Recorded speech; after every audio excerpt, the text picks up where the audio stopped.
I am Lynn Bacani. This is a Marino World webinar on Stcw policies implementations. And on the boogeyman, is the Philippines most likely to be banned by the European Union? That the COVID pandemic just delayed the wallop? We start with views from the Maritime Industry Authority, our sole flag state administrator, headed by Robert M. Pedrad, retired Vice Admiral. Let's roll our sleeves, be on board, be on the wheel.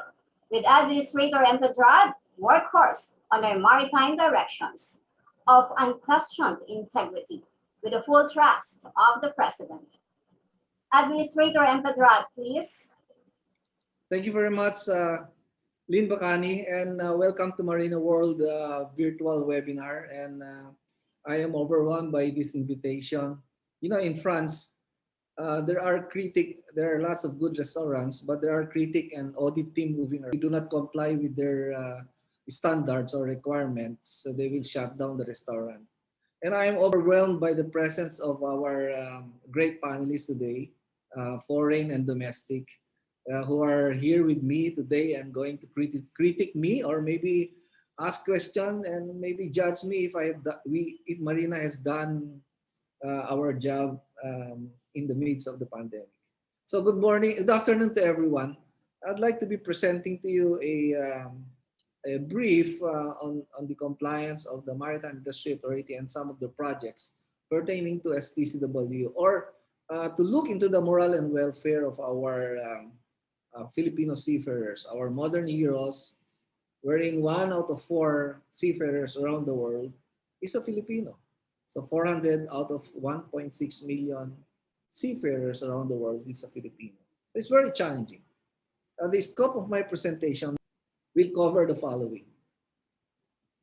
So it will cover 6 parts: EMSA updates, Marina issuances that benefit our seafarers, the Philippine as a Crew Change Hub updates on the Seafarers Vaccination Program, the Seafarers Heroes Foundation, and the Seafarers Condotel Project. First, I will be touching about EMSA update. This is a report, this is an audit undertaken by the EMSA in 24 February to 12 March of 2020. And when they did an exit briefing in 2015, Friday of that week, and the following week, the president declares ECQ over the entire zone here in the Philippines. Based on the report that we have received in December of last year, there were 13 shortcomings and 3 observations. For 13 shortcomings, though it's just a shortcoming, but in terms of the audit team, it is a major findings. So there are 13 major findings and 3 observations. The 3 observations, if not acted upon, will become shortcomings or major shortcomings. Out of 13 shortcomings, there are more or less 60 sub findings or minor shortcomings that if you address all the 60, it will address the entire 13 shortcomings. And this is what we have done so far. This is a primer that includes all the corrective actions that we have done since last year. We will be coming up with a primer. It will be printed, and the contents include the methodology of how we corrected or we addressed the EMSA findings. And we are in the final phase of finalizing the EMSA corrective action. And we are just doing one more steps.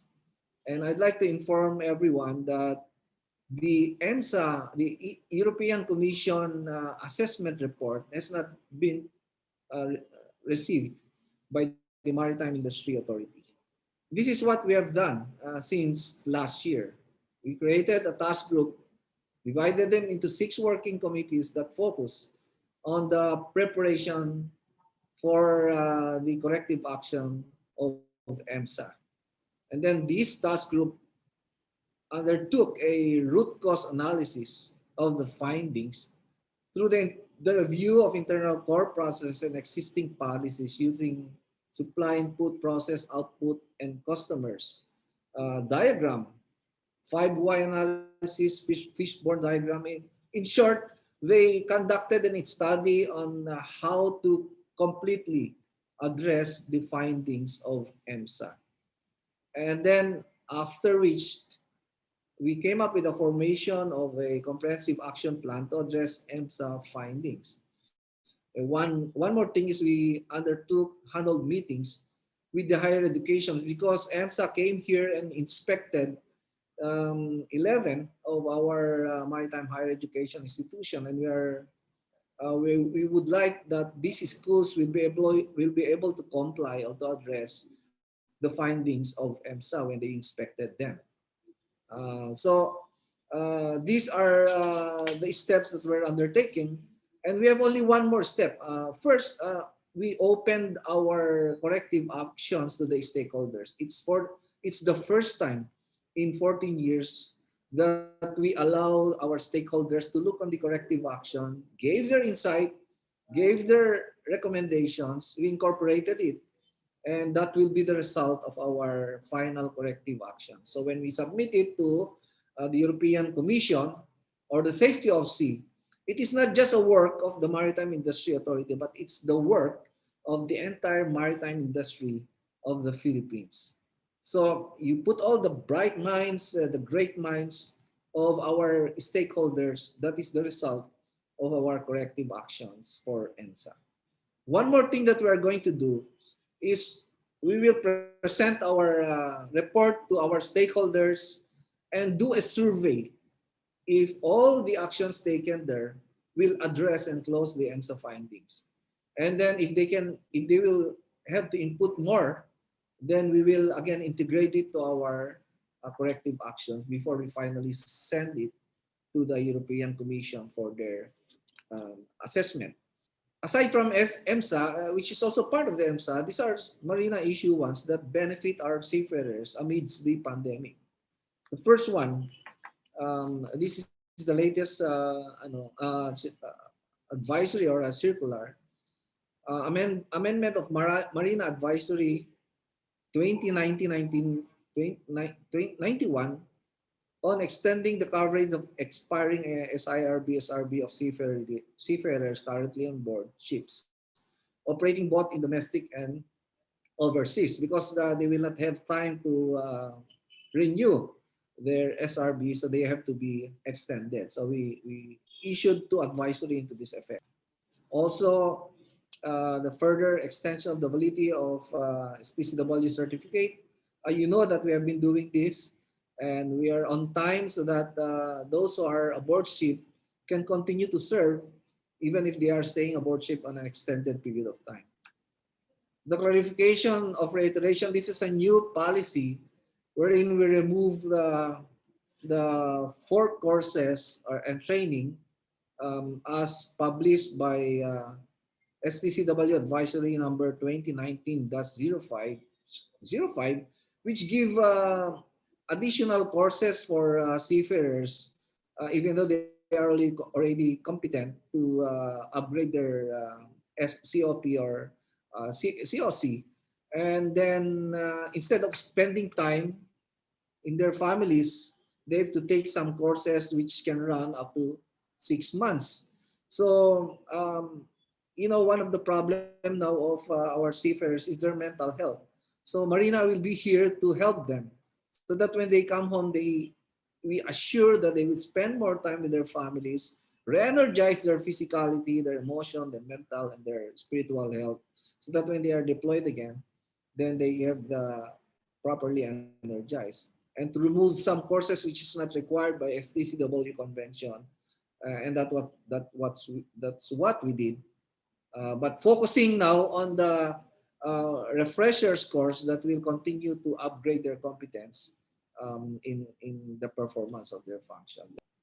The certificate of endorsement we remove And then the implementation of the blended learning mode, so that the seafarers can continue to train even though they are at home, and complete the required training before they can renew their licenses. Now, this is a very important project of the Maritime Industry Authority through the Department of Transportation. When we open our hub for crew change, so we allow a lot of Filipino to come home and do crew change here in the Philippines together with foreign seafarers. So the six hubs here, there is a plan to add more two hubs, but the six hubs will be post-pandemic. Even though pandemic is gone, we will continue to use them as a crew change hubs to speed up the movement of our seafarers all over the world. And then to remove the burdens of our seafarers, what is our program on the vaccination of the seafarers? We already successfully requested and got the approval of the IATF for the upgrades from B4 to A4 and now A1. That seafarers, when they come home, if the vaccines are available, they can go to any LGUs, present their SRB, and they will be vaccinated. In fact, we just concluded our Seafarers Day with Senator Bongo and Secretary Galvez as our guests, and they assured that when the Moderna and the Astra and the Pfizer will be arrived, they will give priority to the vaccination for our seafarers, because based on our target, in the next month we have to deploy 30,000, in the next 2 months 60,000, and in the next 3 months 90,000 seafarers that needs to be vaccinated, so that we can be assured of the deployment to the principal, instead of them getting seafarers from other countries because they have a better vaccination program. Today, we have proven that we have a better vaccination program. In fact, for after the end of this day, we were able to vaccinate, say, more or less 3,000 seafarers all over the country. So the vaccination of seafarers all over the Philippines. Um, Currently, there are 500 to 1,000 seafarers already vaccinated today in the inoculation activity, and we intend to vaccinate 30,000 seafarers in the next month for their because they are due for deployment. So these are the advisory wherein the seafarers can go to the AMOSUP. Aside from the LGUs, the seafarers can go to the AMOSUP hospital as shown here, so that they don't need to queue with the citizens of particular LGUs. The AMOSUP hospital will only cover the vaccination of our seamen. There are 5 major AMOSUP hospital all over the country. And then here is the next project is we are coming up with Seafarers Heroes Foundation. The purpose of the foundation is to come up with funds to support the education of the scholarship education of the families or the children of our seafarers who met an accident at sea. And the other one is the Seafarers Condotel Project. This is a condotel project. This condotel is about 300 to 500 rooms, and we signed a memorandum of agreement with the Marino Party List and Secretary the OTR last week. The intent of this Seafarers Condotel is we will be providing a room complete with air condition and restrooms and CRs for a minimum pay of 500 pesos, so that when the seafarers are in Manila taking up their courses, refresher course, or following up their licenses, they can stay in this first class condotel with complete facilities for a minimal pay of 500 pesos. It can even be used as quarantine for our seafarers in the future. So these are our program. Yeah, it's a memorandum of agreement, and we hope to start building the condotel by as early as the end of the year, and many other projects. But that's our presentation today. Thank you very much, and thank you for listening. We're ready to answer questions. Thank you. Points well taken. Thank you, Administrator Empedrad. And now let's meet our distinguished panelists. Mr. Guy Platten, Secretary General, International Chamber of Shipping, ICS. Mr. Aidan Lewis, Head of Training and Operations, International Maritime Employers Council, IMEC. Captain Edgardo Flores, Member, Technical Panel for Maritime Education. Ms. Karen Avellino, President, Philippine Association of Maritime Training Centers, PANTCI. Mr. Sabino Zar Manlikmuat II, President, Philippine Association of Maritime Institutions, FAMI. Captain Jaime Quiñones, President, Masters and Mates Association of the Philippines, MAMA. Chief Engineer Gilbert Milana, President, Organization of Chief Marine Engineer of the Philippines, OCMEO. And now let's hear the reactions from our panelists. We'll start with Mr. Guy Platten. Mr. Platten, ICS, your reaction, please. Yeah, thank you very much, and thank you for the opportunity, Lynn, to address you all today. Very interesting presentation, Admiral. I think you mentioned some slides on the vaccinations, because these are incredibly important, and we're so pleased as an industry to learn that seafarers are now A1 category. But I do wonder when you believe the vaccines will actually be available for them to get it, because I think this is key. We are seeing Indian seafarers now getting the vaccines. Of course, we have the program in the United States with some 72 ports and now vaccinating seafarers, including Filipino seafarers as well, who are serving on ships. But there's no doubt getting to the vaccines to the seafarers in the Philippines is going to be absolutely critical over the next few months. So there's a sort of question for you there as well. On the STCW side of it, I also interested, and maybe Karen Avellino can answer this as well, is we're looking to the future now, the post-pandemic world. We have what we call the fourth propulsion revolution as we move to decarbonize the industry, which is going to cause immense challenges in terms of the training of our seafarers, and just what initial thoughts people have had about that as well, because it's seafarers are going to be critical, and with 25% of seafarers coming from the Philippines, that training is going to really become so important. And also, with the pandemic and seafarers being extended so long, are we confident that we're going to be able to attract the right caliber of person going forward to come to what is a very actually fulfilling career at sea? So sorry, there's 3 questions there for you, Admiral, but thank you very much for a most interesting presentation. Thank you very much, Mr. Guy Platten. Your question is very quick, but I'd like to answer first on the vaccination. But first, I would like to express our gratitude to the U.S. government for vaccinating the Filipino seafarers already aboard their ships. And yes, your concern about the availability of vaccination. A while ago, during our anniversary, the Seafarers Day, the Secretary Galvez, the vaccine seizor, announced that there will be millions of vaccines that will be arriving in July, and June and July. Later, in June, the Moderna vaccines will be arriving, and he assured us that he will give more vaccines for our Filipino seafarers because they are already categorized as A1. What is important is our seafarers are already categorized as A1, meaning number 1 priority when the vaccines arrive.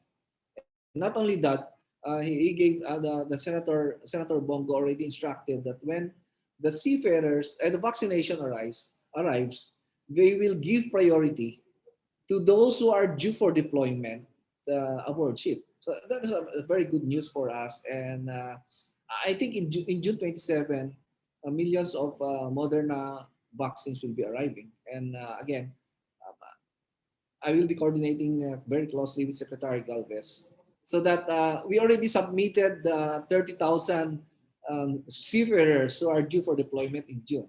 So we are very confident that we will get the vaccine for seafarers as soon as they will arrive.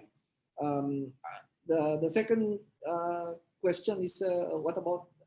I really did not get your question, sir, Mr. Guy.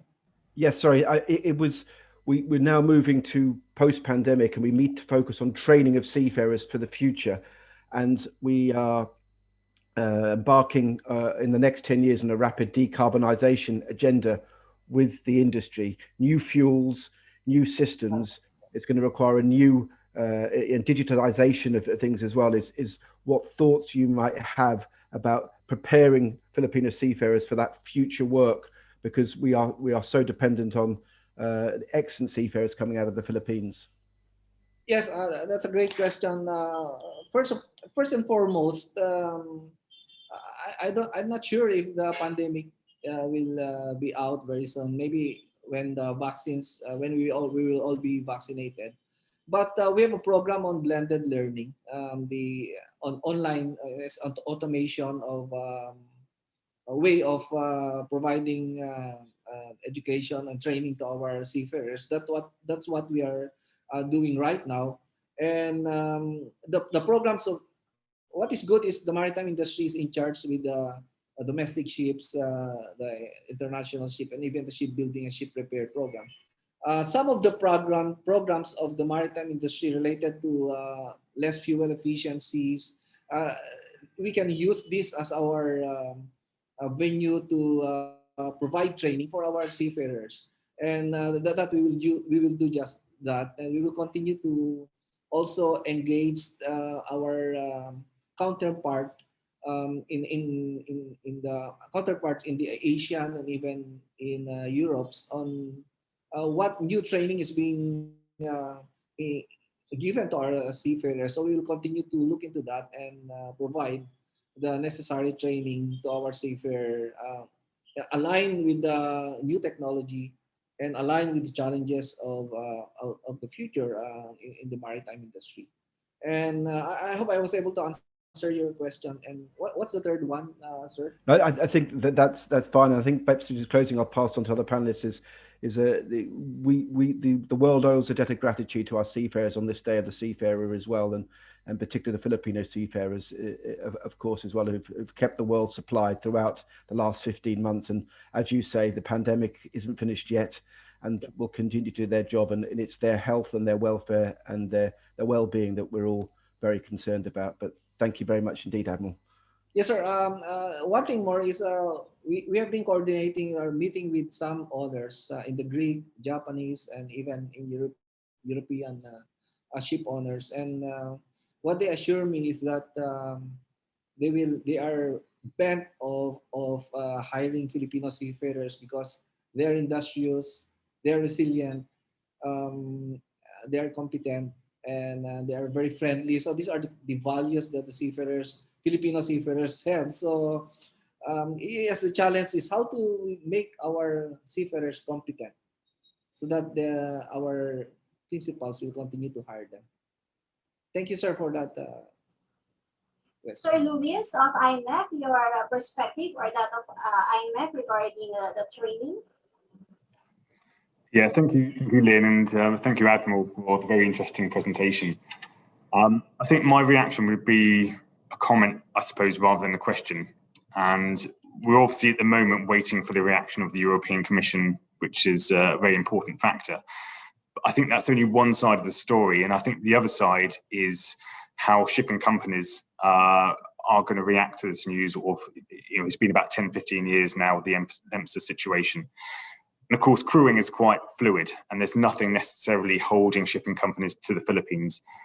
And certainly a lot of our members who employ around about 20% of the world's seafarers, we know that they've had to, as a matter of due diligence, had to think, well, what happens if there is a derecognition of the Philippines?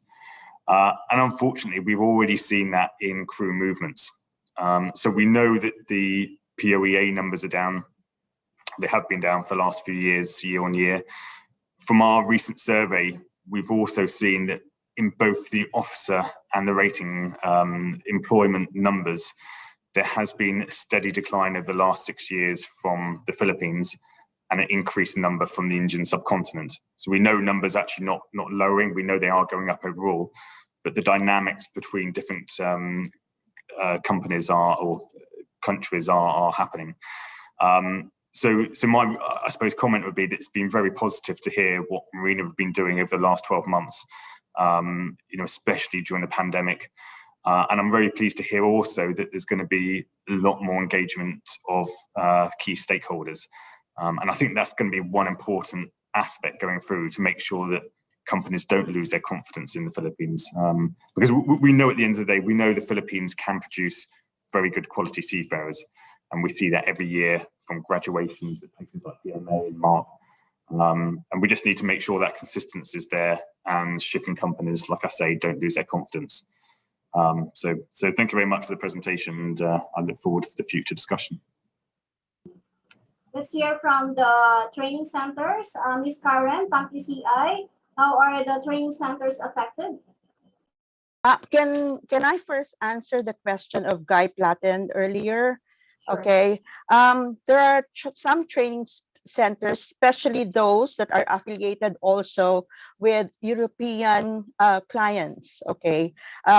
In our case, for example, we have Philcamsat, we have NYK, the Norwegian Training Center, whose thrust is to provide training that address the needs of the future. As a matter of fact, with our constant coordination with our principals, we're able to manage the development of some courses, again, on decarbonization. We also have added some requirements for LNG, automation, and you're very right, the digital transformation is relevant and very important. And aside from the blended training, we're really coming up or stepping up, especially on the college level. Okay, I think this is the way to go in the future and nothing else. We cannot go back to our old ways. While we are being mandated or regulated by Stcw, there's always an initiative on the part of the training centers to move up to to an advanced level, and that's what we're doing now. And hopefully, with the membership that we have, with PAM-PCI, we can also encourage the other training centers and other educational institutions to step up and address the requirements of the post-pandemic situation. Okay, now on the comments, sorry. That's why I was asking earlier the number of minutes. Okay, admin, we're very happy for the report, and we see also a lot of improvements on the findings of EMSA. But I'm just concerned because aside from EMSA, I think we have not heard yet, because some years back, the Philippines and other countries were actually taken out of the IMO whitelist. Okay, this is because of the non-compliance of the two circulars of IMO. That's MSC 1, Circular 1163, which requires us to communicate the information which demonstrates the full and complete effect that's given to the relevant provisions of the convention, and MSC.1, Circular 1164, which requires us to have the reports of independent evaluation submitted also to IMO.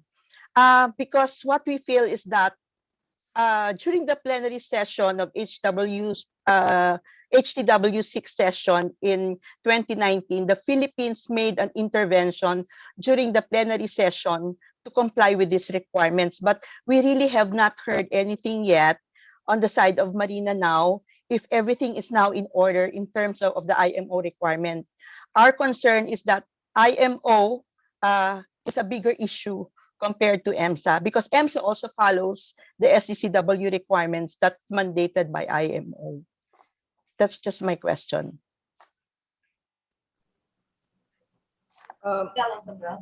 Yes, Karen, thank you for your comment on the transformation to automation and all the requirements of the for the future of our maritime industry, our seafaring industry. Yes, you're right. Your question is about the IMO, and there is going to be an election in November. And are we prepared to ensure that we will be still in the white list after the election? I'm very positive that we'll be getting elected for that will be 2 years. Before it's just 1 year, now it's 2 years. What we are doing here is all the requirements of the IMO to our overseas service is we continue to comply with our requirements based on the whitelist. And what is important here, we engage our counterparts, and we have continuously met with them so that if we have a bilateral meeting with our counterparts, if they can also continue to vote us because it's a relationship. So we will vote them and then they will vote us also. But we provide them with what we have done as far as our completion compliance to the IMO to be retained in the whitelist. One particular project that we are proud is our ILO compliance of the SID. Our country was the first a country to be able to comply with the SID program.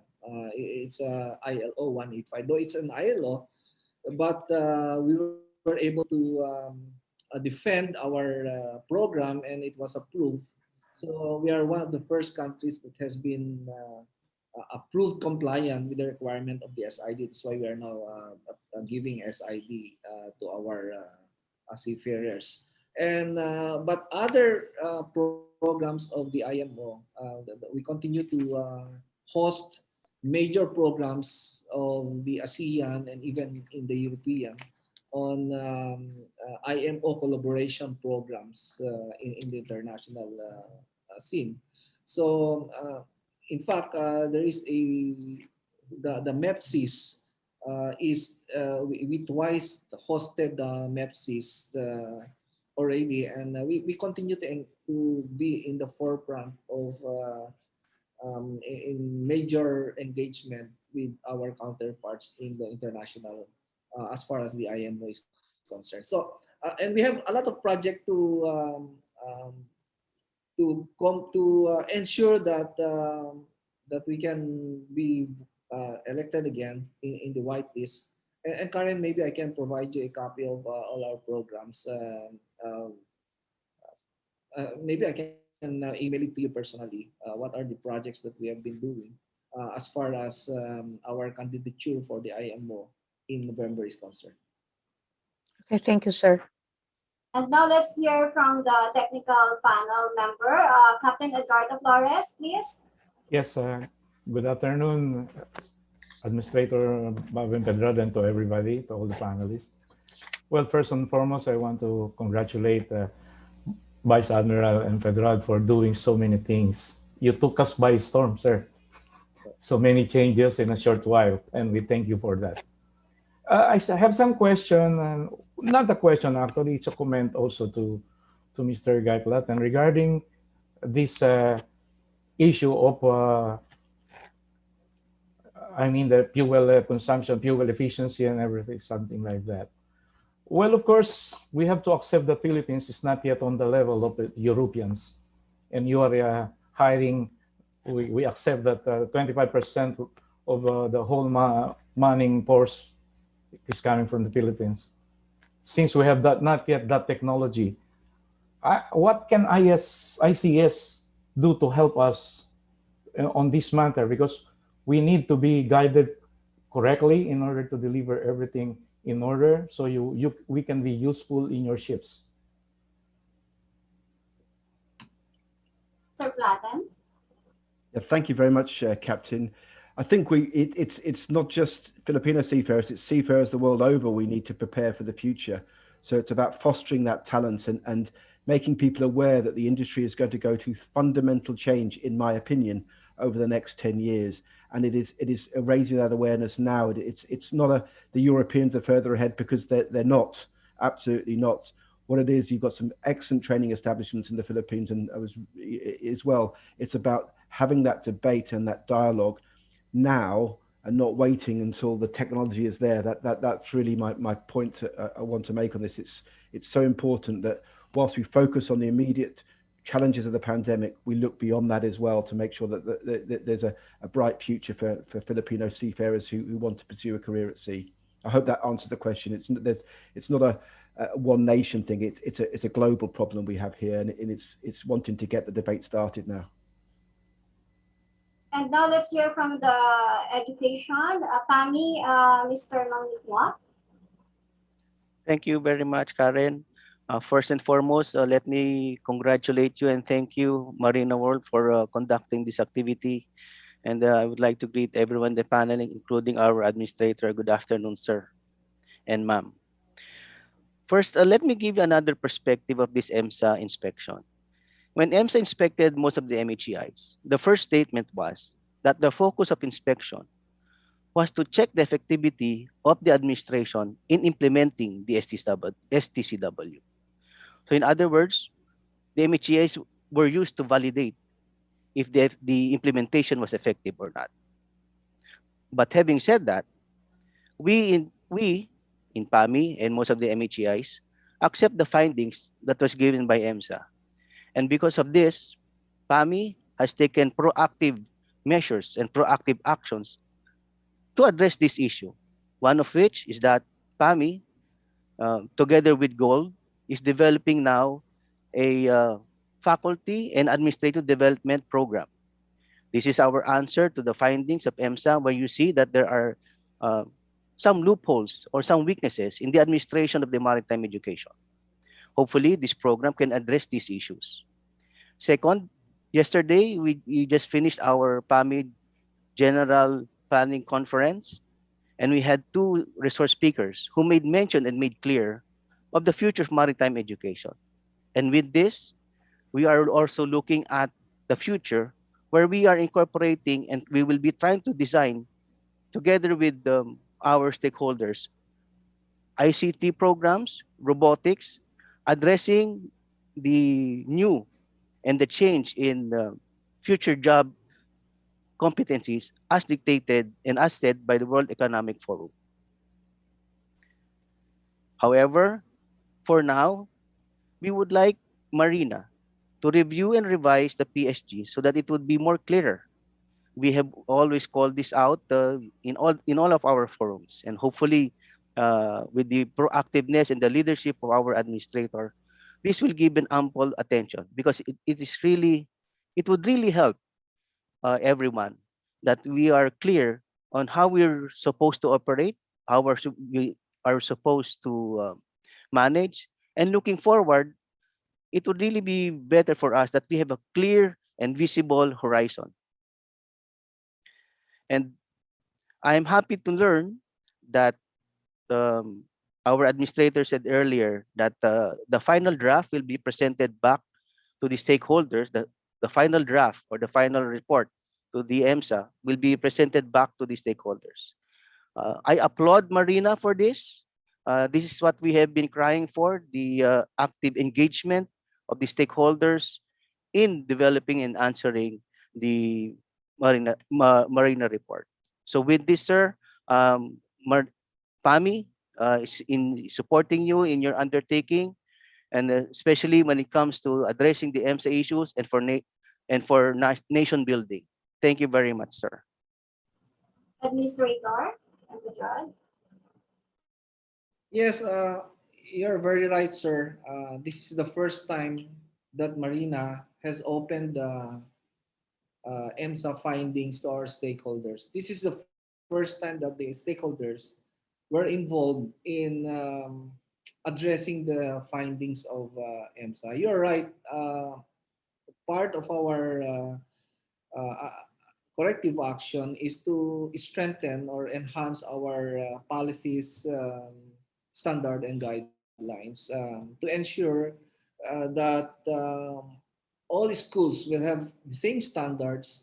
And when we inspect them, we have the same standards, not different standards. This is what confusing our monitoring team before, because this is the first time that the shed and Marina came together and visits and audits our MHEIs. So the shed is different perspective, Marina is different perspective. So it's very confusing. But hopefully, when we finalize we complete the enhancements of our policies, and then we communicate this to our MHCIs, our stakeholders, then there will be no more confusion. And this is what EMSA wants us to do. That when we go there, we have the right people, the right OBMI, the right parameter on how to inspect our MHEIs. And then MHEIs will comply so that they will have the same standards all throughout all, because we have in the world we have the most number of MHEI. We have 90 MHEI. It's very tough to provide good governance for 91 different schools. Some countries do not have more than 10 schools, but we have 91 schools. And it's very tough because we are just graduating people, students, to be in a baccalaureate degree. They are not yet seafarers. And then after they graduate, that's again a very tough thing to do, is to provide them with enough competence and skills so that when they go aboard ship, they are capable of doing their job. So just not like other countries where they give 2-year course and then they become seafarers. For us, we give 4-year course, and we train, we produce professionals, not just seafarers. Because when they graduate from these courses, they can join the armed forces, they can join the Coast Guard, they can join. So yeah, Sir Manglikmot is right that we have to enhance and strengthen our PSG to make sure that we have only one standard. Thank you. And now it's time to pose. We will continue to critique the views. We will hear from the leaders of the seafaring profession, from Captain Jaime Quinones, President of Masters and Mates Association of the Philippines, or MAMA, and Chief Engineer Gilbert Milana, President of the Organization of Chief Marine Engineer of the Philippines, or of MAO. Meanwhile, here are some relevant messages.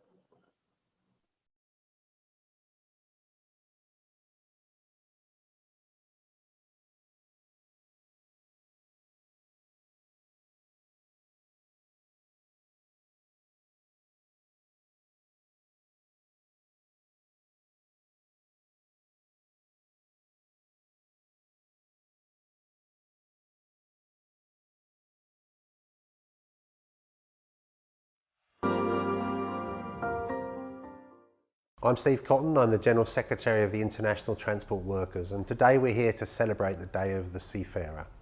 The ITF is calling for a fairer future for seafarers, the men and women that have worked tirelessly since the onset of COVID-19. The world has relied on you. You've carried us through incredibly difficult times, and it's you on board the ships and your families that have had to deal with all of the challenges. But over 1 year into the crisis is probably the hardest for many of you, because we haven't been able to solve all the solutions. And we in the ITF, we feel your anger and your frustration that still we haven't been able to get governments to hear your voices.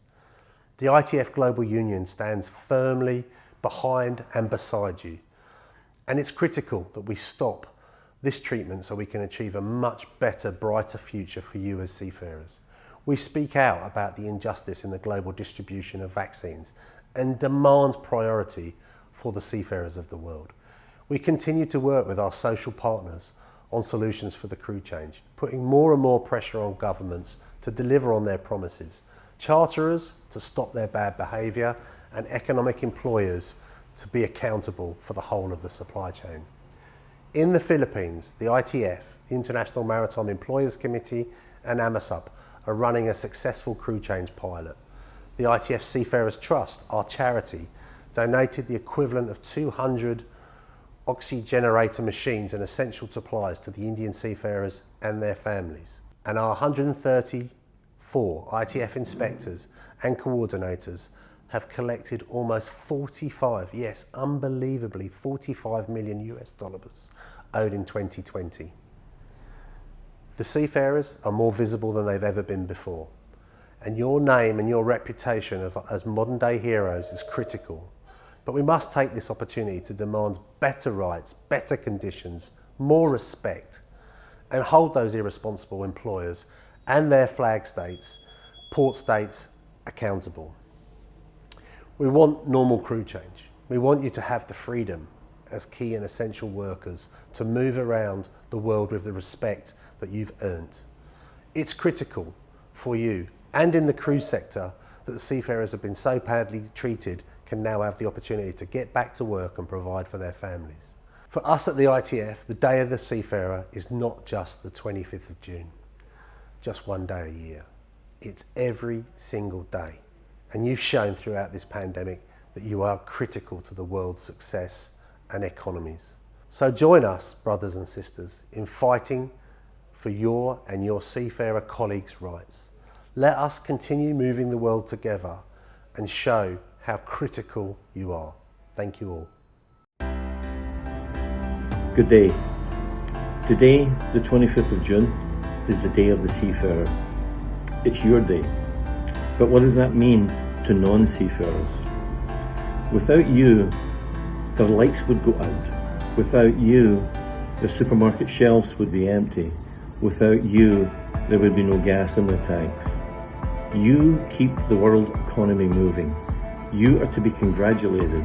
Yet no one has experienced greater negative impact of this pandemic than you, the seafarer.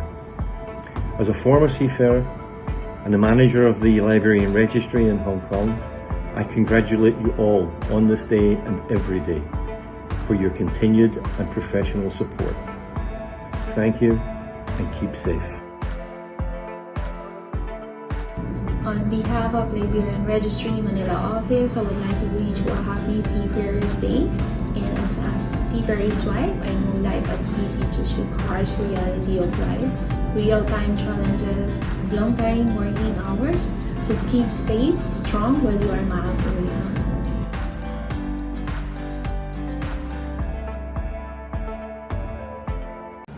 On behalf of TSM Group, I would like to thank and salute all our hardworking seafarers, the key workers of the global trade. As we move forward, rest assured that we are continuously finding innovative ways to join and win the global fight against COVID-19. Over the past decades, we have surpassed the biggest challenges. Through collaborative effort, our ability to respond and adapt rationally to the circumstances with the greatest lessons learned from the past and the advances in research and technology, we are bound to win every battle. I would also like to emphasize that TSM Group recognizes the vital role you play in shipping and world economy. Your TSM family will always be here to support you in all your endeavors. Together, let us continue working towards a common goal, a fair future for seafarers. Mabuhay ang marinong Pilipino. TSM Group, partners of seafarers since 1988. Mariana Academy of Maritime Studies. Full STCW assessment for seafarers. One-stop shop. Unique with mapped up bridge.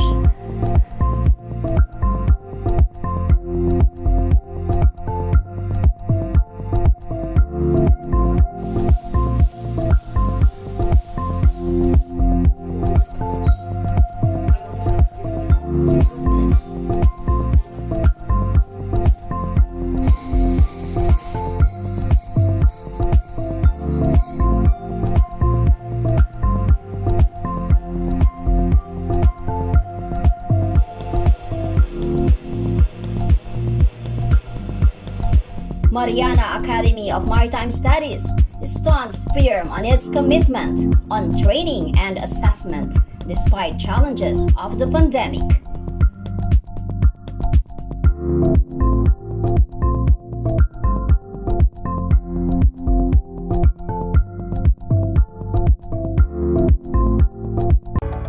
Looking for a job within the TSM Group?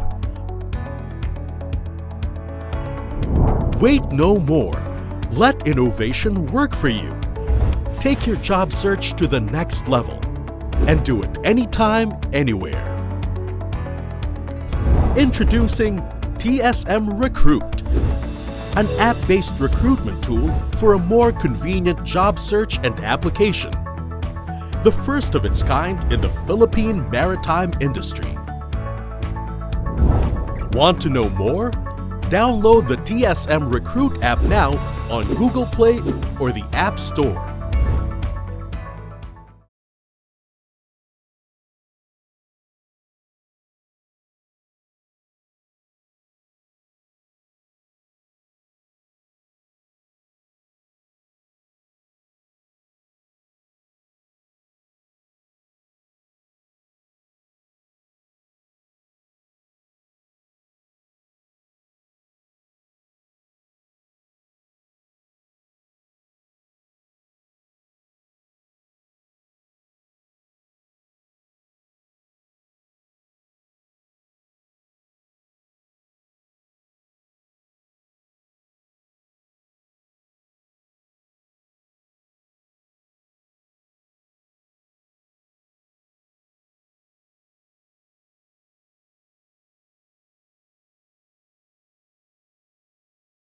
contribute our engines with major maritime stakeholders.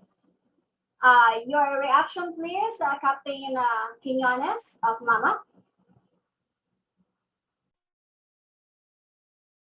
And, good afternoon to everyone.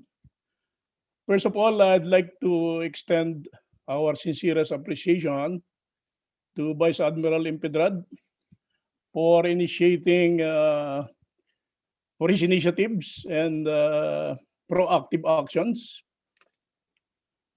for the maritime industry, especially to ensure the competence of our marine professionals and our seafarers. So mine is more on comment than question. No? I'd like to support the position of Cesar, Mr. Maligmot, regarding the standardization of the PSG. No? Because I think until now, Marina and CHED has not come up with a standardized PSG, where there will be a very common and good understanding, not only among the stakeholders, but to the implementers. Another thing that I wish to comment is the standardization of the audit instrument that is being used. When I say standardization, this includes a common understanding and interpretation of all the items listed in the audit checklist. Because in the recent past, that is almost always the problem, no? That a certain audit team had a different interpretation and a different result, audit result, than that of another team doing the same audit. No? So it's quite funny that we are only one team, we're only one agency auditing a common agenda, and we're coming up with different results. So that's the only comment that I can share with Admiral Impedrad, that in the recent past, that is the problem. And I believe up to now, there are some instances, as I heard from my colleagues, that there still exists some inconsistencies regarding interpretations of audit findings, and thereby inconsistencies in the final reports, especially among maritime institutions. Thank you. Administrator Empedrad. Yes, I fully agree with also the re-echoing of Sir Maclip note by Captain Quinones. We are in the final phase of harmonizing our two major policies, which is the JCMMC 01 and 02, the new curriculum, and the standard course package, and how do we monitor and audit our MHCIs.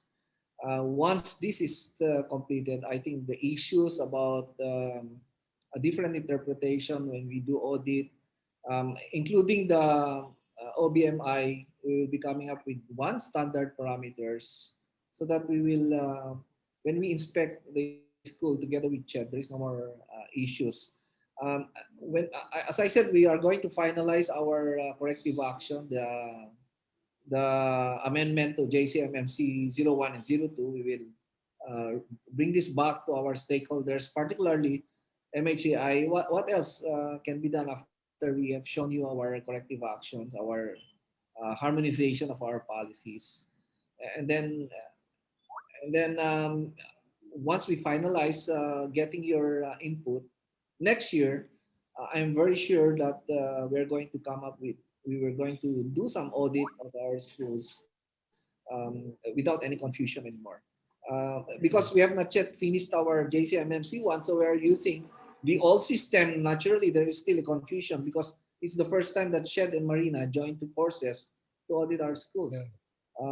But next year, I assure you, when we submit our report to EMSA, and this is what we are going to implement. we need to get your input. It's if what we are doing next year would be in accordance with the standards and what you want us to do. I think the best way is for us, the agencies of government, to collaborate with the MHEIs and come up with a one standard so that we can communicate with each other. Yeah. Thank you. Chief Engineer Milana, your views are that of Mayo, please. Afternoon. So, in behalf of our organization, of Chief Marine Engineers Officers of the Philippines, we would like to thanks to Vice Admiral Impedrad for all the things you've done for the welfare of our fellow seafarers. Sir, I would like to ask with regards to our maritime education, because I believe that foundation of our maritime education will start at K11, K-12 under Department of Education. Sir, we always talk to Marina DepEd. How is our K11, K-12 right now, sir? Admiral. Sorry. All right. Okay. Yeah, there is a plan that this is in the future because the K11 and the K12 has just been incorporated. And then there is a plan that after you take the K11 and K12, then we come up with a course that will you will no longer go into the process of completing a 4-year course, but a particular course so that you can become a seafarer and do some non-rating activities aboard ship. So yun siguro that's what you are trying to point out here. We have not completed yet our plan on how to address this issue, but that's future, and we will study that. We will get your proposal on how are we going to address this. Maybe it's about time that we transform from a 4-year course to a 2-year course, and then produce the seafarers, and then we train them in their competence as seafarers. What's happening is we wait for them to graduate for 4 years before uh, we train them on their competence and their skills. So maybe that's a future plan. We are still in the process of studying that. Maybe we can start to come up with that kind of study. Engineer Thank Milana. you, sir. Thank you, sir. Thank you. Thank you so much, sir. Can we ask again, Mr. Luis, the reaction from what we heard from our panelists as well? Yeah, I don't think I've got any more to add than what's been said. I think certainly I just want to comment on the K-12 that on a practical level, we've seen a huge increase of standards of our entrance since the K-12's kicked in.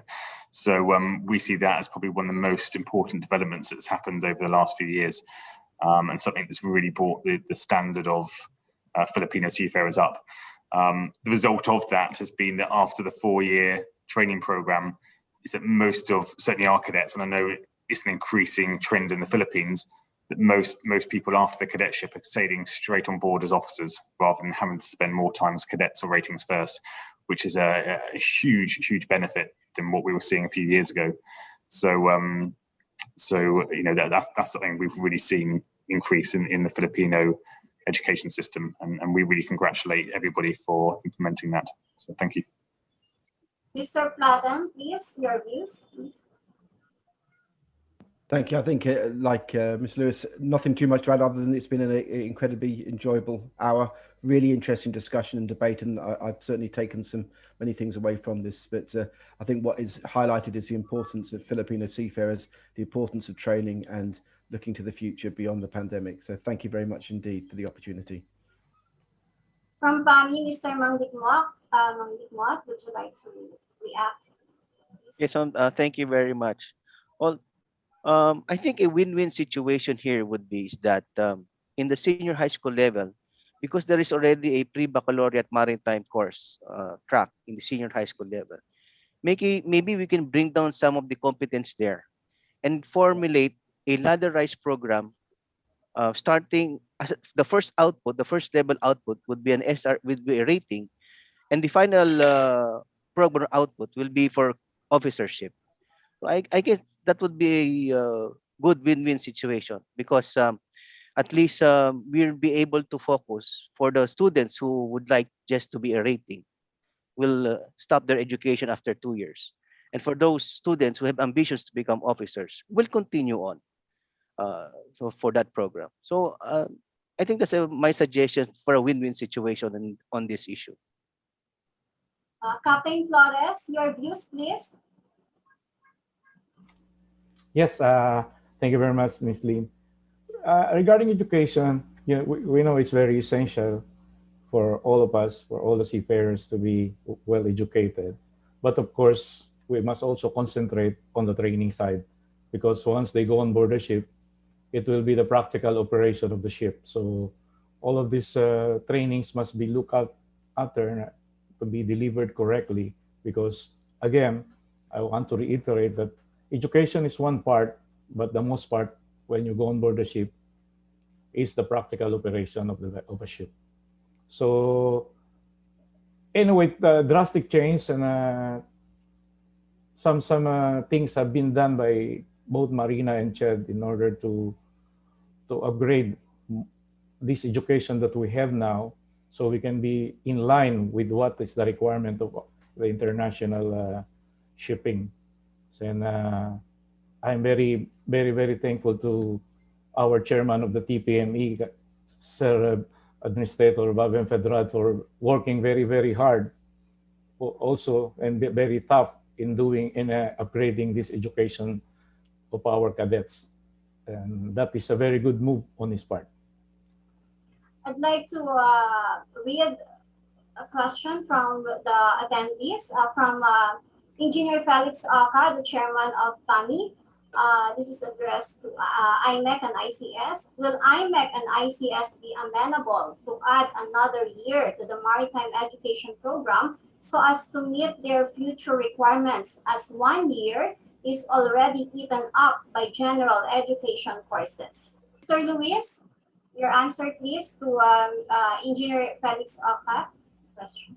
Yeah, thank you. I mean, that's quite a hard question to answer. And my immediate reaction would be no. The reason being is because a lot is going to change in these syllabuses, and we can't just keep adding more and more into the system. At some point, the syllabus is going to have to change and modernize. We have recently increased our course from 4 years to 4.5 years. But by doing so, there's so many factors you have to take into consideration. One of them, and we've just spoken about K-12, is that these candidates coming through into the maritime stream now are extremely high quality. And all of a sudden, there's a lot of careers open to them.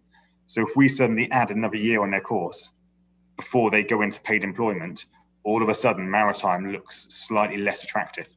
So my immediate reaction would be no, unless there's a really convincing argument why we would have to expand the syllabus. Administrator Empedrad. First of all, we already have 4 years for our future seafarers. And to add another year would just be a burden for us. Maybe when we transform from a 4-year course to a 2-year course, and maybe I'm not sure, but my answer is no. When we transform from 4-year to 2 years course, we should have the complete competence put in place so that we can convince our leadership that we can now transform from 4 years to 2 years. The principals would like to hire Filipino seafarers. You know why? Because even though they completed a 4-year course, the Filipino seafarers agree that they can be hired for a non-rating. It puts a lot of education, discipline, comparing a 4-year course graduate than a 2-year course graduate performing non-rated functions aboard ship. So if I'm a commanding officer of a ship, choosing a 4-year course graduate and a 2-year course graduate to perform non-rating, I would choose 4-year course graduate because it puts a lot of discipline, management capability if the seafarers, if the master can have a problem, he is incapacitated, you can even use them to perform the function of a master, because he's a college graduate. But again, if you add additional 1 year, I think that will be that will make MHCI and MHR, the marine transport, a less attractive courses to enroll with. Yeah. Anyone else? Anyone else would like to? Can I add Yes, something? Miss Karen. Okay. One thing also is that K to 12 already 11 and 12 already addresses that issue.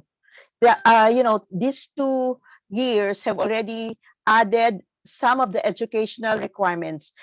In our case, that was already done before. No, we had the opportunity to work with DepEd to formulate the courses or the different subjects for the 11 to 12, and we even had a pioneer group wherein we conducted with different schools. Sorry. Now, admin, I would just like to request you to please take a look at this, because while we were responsible also in the initial development, there has to be a lot of things done, because it's also the different courses are also evolving, and we may need to add or put some more of the competencies during the 11 and 12. And just for the information of everyone, the 11 to 12 also gives 2 options.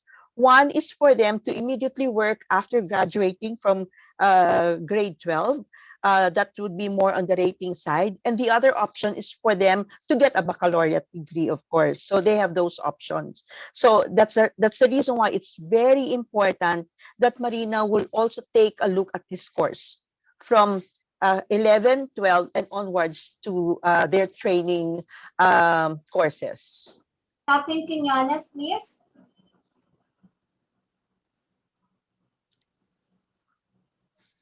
K11 and K12 program under the maritime track must be amended and revised. That is, when I mean amended and revised, this should have the inclusion of basic fundamental principles that were taken on the first year in the nautical program or marine engineering program. Like, for example, ship's nomenclature, basic meteorology, basic stability. So much so that on the latter year on the BSMT program, we can add more advanced and modern concepts in shipping that are more required at the moment in global shipping. So the current curriculum, I think, has to be revised and amended so that it will supplement the higher education in preparation to the baccalaureate program. Thank you. Administrator Empedrad, would you like to react before you give your wrap up, please? Yeah, Lynn, that's right. As I said, we're coming up with the JCMMC 01 and 2. We have not yet implemented that. And when we implement that this year, and we are coming up with the standard course packages that will ensure that we'll have more competence during the baccalaureate courses. Example, that's why some of the simulator are moving from the MTIs to the college, the MHEIs. So we are increasing the the seafarer competence in the course, so that when they graduate, they already have some sort of a competence when they become a seafarer, because we still have to train them when they graduate from the baccalaureate. But now we are putting more competence and not purely education in the 4-year course of the seafarers. So that's we're open to all this kind of a proposal to enhance when our seafarers graduate from a 4-year course, and they have a semblance of competence when they become seafarers. So when they get employed aboard ship. Captain Flores, you raised your hand. Yes, Lynn. I would suggest because most of the countries in Asia or in Europe, they do not have this sandwich course on board. I mean, the onboard training, which is part of our education. If we can remove that and put that into 4 year straight course in the school, then we will lessen the burden of this student from being a cadet on board. Because now there is a confusion between them when they go on board the ship because at 3 years at 3 years they just completed their classroom instruction. So when they go on board the ship, they are there to complete their education, but not for certification. But what's happening now is that 1 year on board experience is being used also to be trained as OICs. So it is very different from what is written in the STCW that you can only be trained as OIC if you already have completed your education and training. That is very, very different from 2-1, 3-1 that says in order to be qualified for OIC, you need to complete first year education and training. So the 3 years course is not a complete course, meaning you need another 1 year to be a baccalaureate. So I suggest if we can look at the other countries' system on BS, that they do not have this onboard training at all. They go straight 4 years in the school, then graduated with diploma, with everything, then starts their career on this 12 and 36 thing. Because now what's happening is if you are a graduate of, if you completed your classroom instruction of 3 years, then you go on board as cadet, you need only 1 year to graduate. But if you are hired as ratings, you need 36 months. So that already violates our 8544 that says 3+1. So they are now going on 3+3. So that is already 6 years. And the bad thing there is on their first stint, and they are hired as messman for 1-2 years, they cannot start yet their onboard training. So that means it's additional 2 years before. For example, on the third year, they will be going on board as a rating. So this complicates everything. So I just wanted to make a suggestion that if possible, to make it, because in order to renew the vocational course, in order to adopt the two years on board, 1 year cadetship, it's a technical vocation, we have to change the law.